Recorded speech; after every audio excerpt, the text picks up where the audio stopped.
Hey guys, in this video I'm going to show you how to start a secret chat on Telegram. When you set up a secret chat, this is what happens. It uses end-to-end encryption, leaves no trace on Telegram server, have a self-destruct timer, and do not allow forwarding or even taking screenshot of the chat.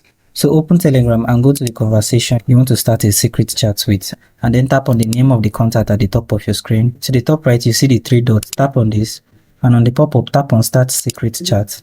Tap on Start, and an invitation will be sent to that contact to join the secret chat. On the other account, all they just need to do is to open the secret chat. Once the secret chat is set up, you have two chats with the same person: your normal chat and the secret chat. The secret chat will be highlighted green with a padlock. You can customize the self-destruct timer.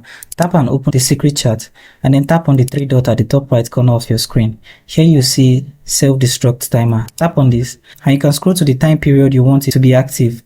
Tap on done, and the self-destruct timer will be enabled. Now when you send a message, once the message is opened, it will disappear after 9 seconds. Now to exit a secret chat, you can tap and hold down on the conversation and tap on the delete button. Tap on also delete from your contact, and then tap on delete chats. This will delete the secret chat from your end and from your contacts. So thank you for watching this video on how to start a secret chat on Telegram. And I hope you found this video helpful. If you do find this video helpful, do make sure to like, subscribe, and have the post notification turned on. I hope to see you guys in my next video.